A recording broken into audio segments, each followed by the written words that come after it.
ঘুম পেরিয়ে আমরা ঢুকে গেলাম বাঁ দিকে, ধরলাম মংপু রোড। এই রাস্তায় এর আগে কখনো আসিনি আমি। বর্ষায় পাহাড় আবার আমাকে ছিটকে দিল। রাস্তাটা দেখুন, এক অলৌকিক প্রেমের ফ্রেম মনে হচ্ছে।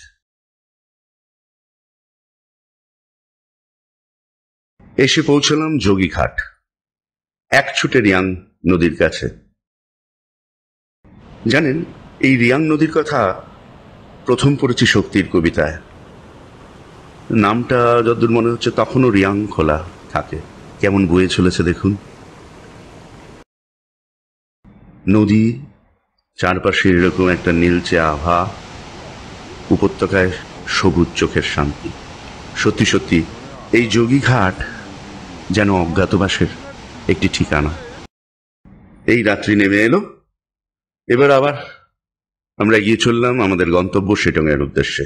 রিয়ং এর কলতান, গাড়ির হেডলাইট এর আলো পড়ছে ফুলজারু ও সরবানের গায়ে।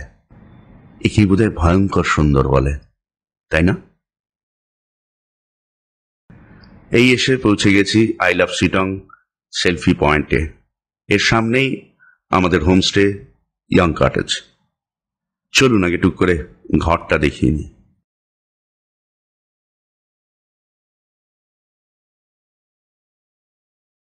চিমছম ঘর, টয়লেট, আধুনিক সব সরঞ্জাম আছে। আজকের মতো শুভরাত্রি। আগামীকাল সকালবেলা দেখা হবে।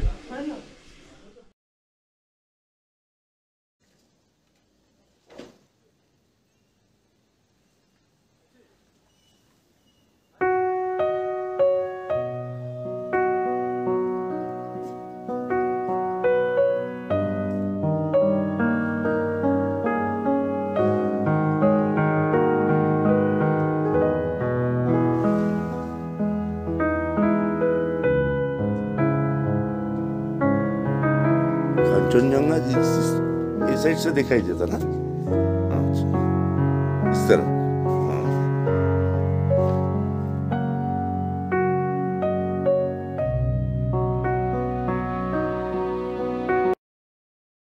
সকালবেলা চা খেয়ে একটু ঘুরতে বেরোই। আসলে আমাদের ইয়াং কটেজের সামনেই একটি বৌদ্ধ মনেস্ট্রি আছে, খুবই বিখ্যাত। আর আমার সঙ্গে এই ভেপু কাল সারা রাত আমাদের বাড়ির সামনে শুয়েছিল। সকালবেলা আবার আমার সঙ্গে ঘুরতে বেরোলেন। এই পাকদণ্ডী পথ দিয়ে নেমে যেতে হচ্ছে, ওই যে সামনে ওইটা হচ্ছে মনেস্ট্রি। আর এই গ্রামের নাম হচ্ছে থাম। এই যে দেখুন, এখানে লেখা আছে ওয়ে টু বুদ্ধিস্ট মনেস্ট্রি। চারপাশটা কি সবুজ দেখুন। সত্যি বর্ষায় পাহাড় না একেবারে অন্যরকম হয়ে যায়। আর ওই যে দূরে বাড়িটা দেখছেন, ছোট্ট যে ঘরটা, ওটা হচ্ছে একটা গোয়াল ঘর। ওখানে একটি গরু আছে। পাহাড়ে ঘুরতে আসলে এই পতাকাগুলোর সাথে নিশ্চয়ই আপনারা খুবই পরিচিত। এতে বৌদ্ধ ধর্মের বাণী প্রচার করা হয়। আর এই চারপাশে এগুলো হচ্ছে বৌদ্ধ স্তূপা। বাঁদিকের লাল ছাদালা বাড়িটি হচ্ছে লেপচাদের বাড়ি। এরাই এখন এই মনেস্ট্রিটি দেখাশোনা করে। আর ডান দিকে মনেস্ট্রি। 250 বছরের পুরনো এই বৌদ্ধ মনেস্ট্রি, মাটি, বাঁশ, পাথর দিয়ে তৈরি। এই জায়গাটি কিন্তু অন্য জায়গায় যারা থাকে শিটংয়ে, তারা এটাকে একটা টুরিস্ট স্পট হিসেবে দেখতে আসে। আমাদের তো একদমই বাড়ির সামনে, যখন তখন আসা যায়। এই ভেতরে ঢুকলাম। এই যে বড় মূর্তিটি দেখছেন, এইটি হচ্ছে গুরু রিমপঞ্চের। তার নিচে ছোট ছোট বুদ্ধ মূর্তিগুলো, বুদ্ধদেবের নানা রূপ আসলে। আর দেয়াল জুড়ে দেখুন বুদ্ধদেবের নানা সময়কার নানা ঘটনা বর্ণিত আছে। দেখলে অনেকটা অজন্তা এলোরার কথা মনে পড়ে যাচ্ছে না? হ্যাঁ, ঠিকই ধরেছেন। এই যে রংগুলো ছুটে গেছে, পরে আর কিছু করা যায়নি, কারণ এগুলো সবই ওই প্রকৃতি থেকে তৈরি করা রং। তার সাথে আজকালকার রং আর মেলে না, তাই অবিকলভাবে রাখা আছে। আর এই মনেস্ট্রিতে রয়েছে 300 বছরের একটা পুরনো পুঁথি। সব মিলিয়ে এটা একটা চমৎকার সংগ্রহশালা। যারা বৌদ্ধ ধর্ম নিয়ে গবেষণা করেন তাদের কাছে এই জায়গাটি কিন্তু খুবই আকর্ষণীয় হবে। এবার ফিরে আসি, এই যে এই অংশটি, এটি হচ্ছে ওদের ডাইনিং রুম। এখানেই সকালের প্রাতরাশ। তার আগে আলাপ করিয়ে দিই এই হোমস্টেটি যিনি চালান তার অন্যতম একজন সদস্যের সঙ্গে। ये हम यहाँ का क्या है, काम करने वाला हूँ। आप लोग जहाँ से भी आएंगे तो हमारा नंबर है, नंबर आपको दे देंगे। उस नंबर में कॉल करके डायरेक्ट आ सकता है। वो एजेंट के थ्रू नहीं आ सकता है, एजेंट के थ्रू भी आ सकता है, लेकिन हम डायरेक्ट क्या करते बुकिंग करता है। इसीलिए आप लोग आपको नीचे में हमको आपको दे देंगे जो नंबर है, नंबर में आपको कॉल करके आज डायरेक्ट आ सकते हैं। এইটা হচ্ছে ওদের রান্নাঘর এবং ডাইনিং রুম। সকালে পুরি, সবজি, ডিম সেদ্ধ, তার সাথে চা খেতে খেতেই সামনের দিকে তাকান। আজকে তো একদম নীল আকাশে সাদা মেঘগুলো ভেসে বেড়াচ্ছে। পুরো এই মুহূর্তে মনে হচ্ছে শরতের আকাশ। কিন্তু যদি নভেম্বর ডিসেম্বরে আসেন, হলপ করে বলতে পারি মানে নভেম্বর থেকে অন্তত পক্ষে ফেব্রুয়ারি অবধি, যখন তখন এই সাদা মেঘকে সরিয়ে দেখতে পাবেন কালগেট স্মাইল দিচ্ছে কাঞ্চনজঙ্ঘা। এরপর খাওয়া দাওয়া শেষ করে আমরা আবার পায়ে হেঁটে ঘুরতে বেরোই। আজকে আবার দেখুন 15ই অগস্ট, বহু লোক আসছে এই আই লাভ শিটং সেলফি পয়েন্টের ছবি তুলতে। আমরা হাঁটতে থাকি, হঠাৎ করেই দেখি পেছন থেকে বাইকের আওয়াজ। তারপর দেখি সারিবদ্ধ বাইক যাচ্ছে, জাতীয় পতাকা লাগানো। পরে শুনলাম সামনেই একটা মাঠে আজকে ফুটবল টুর্নামেন্ট হচ্ছে, সেইখানেই যাচ্ছে। এগুলো তো অবশ্য পাহাড় বা সমতল সব জায়গাতেই হয়।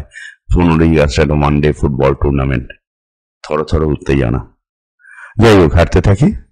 হাঁটতে হাঁটতে এবার আমরা রাস্তা ছেড়ে চা বাগানের মধ্যে দিয়ে উঠে পড়ি।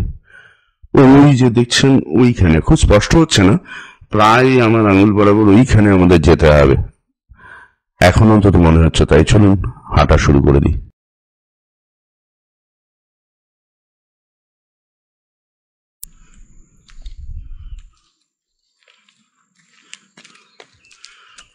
উঠতে একটু কষ্ট হয় ঠিকই, কিন্তু সত্যি বলছি অক্সিজেনের কোনো অভাব নেই। খানিকক্ষণ দাঁড়িয়ে থাকলে না এবারে বুক ভরে শ্বাস নিয়ে নিতে পারবেন। এক্সেলেন্ট। পাঁক বেয়ে এসে দাঁড়ালাম, স্পন্দন আসছে, দূরে শাশ্বতী। বোঝা যাচ্ছে না কার কখন উইকেট পড়বে, দেখা যাক কখন কি হয়। এগিয়ে তো যাই। আর এই পুরো চা বাগানের মধ্যে দিয়ে যাচ্ছি। এখানে এই জায়গাটার নাম হচ্ছে পাঁচপুকুরি। এখানেও টুকটাক হোমস্টে হয়েছে, কিছু কিছু হোমস্টে তৈরি হতে যাচ্ছে। শিটংয়ে কিন্তু প্রচুর হোমস্টে, এবং মোটামুটি সব হোমস্টে থেকেই কাঞ্চনজঙ্ঘা দেখা যায়। তবে অ্যামিনিটিসের ব্যাপার, সার্ভিসের ব্যাপার একটু আলাদা। অন্যদের কথা বলতে পারবো না, কিন্তু আমাদের ইয়াং কটেজ সত্যিই খুব ভালো, অসম্ভব ভালো ব্যবহার ওদের। এইবার তো তাও কিছুটা এবড়ো মোটামুটি চওড়া রাস্তা ছিল, এইবার কিন্তু একেবারে পুরোপুরি চা বাগানের মধ্যে দিয়ে ওঠা। আর বৃষ্টির সময় তো মাটি এবং পাথরগুলো বড্ড পিচ্ছিল হয়ে আছে, খুব সন্তর্পণে উঠতে হবে। মাঝে মাঝেই কিন্তু মনে হচ্ছে যে ঠিক পথে যাচ্ছি তো, কে জানে রে বাবা। এই উঠছি, উঠতে উঠতে যখন এই শেষে এই জায়গাটা এসে পৌঁছলাম, আমার সামনে দেখতে পেয়েছি, তখন একটা দারুণ আনন্দ হলো। যাক, অন্তত ট্রেক করে যেখানে যাব ভেবেছিলাম সেখানে পৌঁছতে পেরেছি। এই রুটটার ঠিক পাশে এই পাহাড়ের ঢাল বেয়ে নিচের দিকে ছোট ছোট দু একটা জলাশয় আছে, সেটা মূলত বর্ষাই জলাশয়। আর এগুলোকেই ওরা পুকুরি বলে। এরকম 5টা আছে, তাই এই জায়গাটার নাম পাঁচপুকুরি। আসুন এবার আস্তে আস্তে আমাদের একদম মূল লক্ষ্যের কাছাকাছি পৌঁছই আমরা।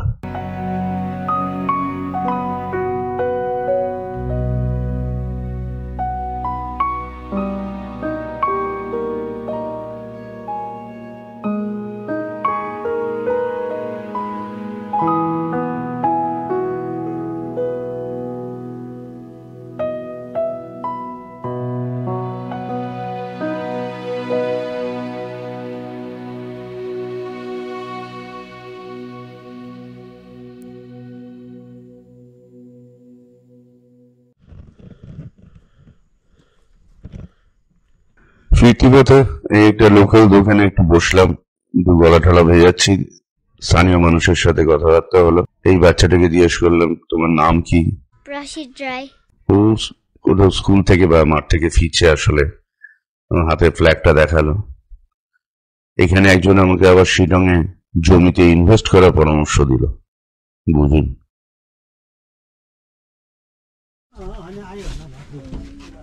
ফিরে এসে আমাদের ঘরের সামনে চেয়ার নিয়ে বসি, সামনে দিগন্ত জুড়ে তখন মেঘের খেলা, চুপচাপ বসে থাকে। এ যেন অলস মায়া, মেঘের খেলা চোখের সামনে চলে।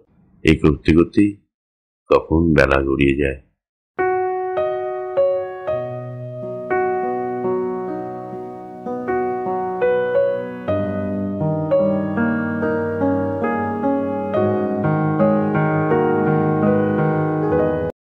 দুপুরে খাওয়া দাওয়া করে ঘুমিয়ে গিয়েছিলাম। সন্ধ্যাবেলায় ঘুম ভাঙলো, আকাশটা পুরো কালো মেঘে ছেয়ে গেছে তখন।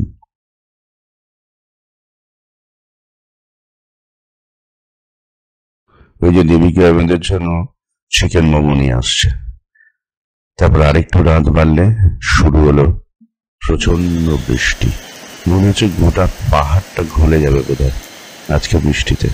কিন্তু মনের মধ্যে একটা সম্ভাবনা উঁকি দিচ্ছে, পাহাড়ে প্রচন্ড বৃষ্টি হলে তার পরের দিনে একটা ঝলমলে আকাশ থাকে। দেখা যাক কি বলেন। শুভরাত্রি আজকের মতো। সকালে ঘুম ভাঙে শাশ্বতীর ডাকে, অনেকটা ভোর। তখন পর্দা সরাতেই কাঞ্চনজঙ্ঘা। আচ্ছা, সেরকম ভালো লেন্সের ক্যামেরা ছিল না, কিন্তু যত সময় গড়ায় কখনো পুরোটা সরে যায়, কখনো আবার মেঘে ঢাকে। আজকেই আমাদের শিলংয়ের শেষ দিন, তারপর আমরা বেরিয়ে পড়ব। এই পুরো পথটা এবং কাঞ্চনজঙ্ঘাকে অভিবাদন জানাই পল্লবদার গানে। তোমারও সীমে প্রাণ মন লয়ে যত দূরে আমি ধাই, কোথাও দুঃখ, কোথাও মৃত্যু, কোথা বিচ্ছেদ নাই, তোমারও সীমে প্রাণ মন লয়ে যত দূরে আমি ধাই।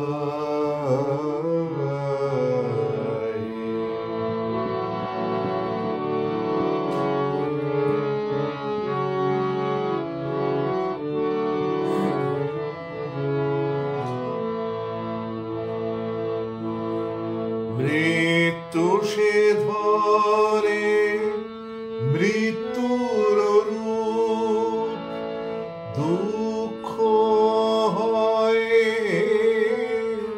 দুঃখের কূপ, তোমা হতে যাবে হয়ে বিমুখ, আপনার পানে চাই,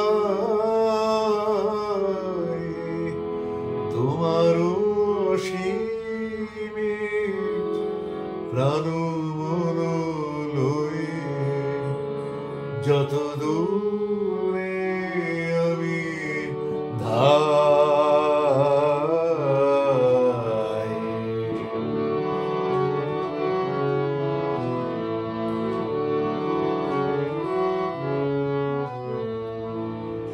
এ পূর্ণতম চরণের কাছে যাহা কিছু সব আছে আছে আছে, নাই নাই ভয়, সে শুধু আমারি নিষেদিন কালে তাই। অন্তর গ্লানি সংসার ভার পলক ফিরিতে কোথায় কাকা জীবনের মাঝে স্বরূপ তোমার রাখিবারে যদি চাই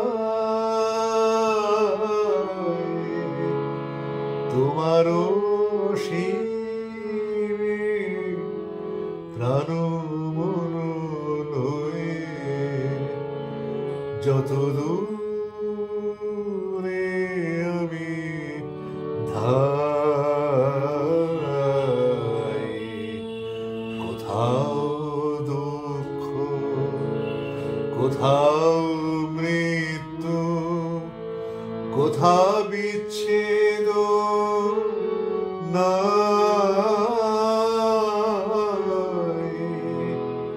তোমারও অসীমে প্রাণ মন লয়ে যত দূরে আমি ধাই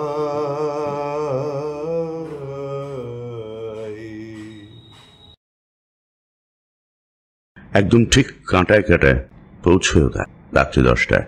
ঘরে ফিরে আসি। সঙ্গে থাকুন, দেখতে থাকুন আমার চ্যানেল ট্রাভেল উইথ অরিন্দম। আর যদি ভালো লেগে থাকে তাহলে প্লিজ লাইক, শেয়ার এবং সাবস্ক্রাইব করবেন। কোনো ছোড়াছড়ি নেই কিন্তু।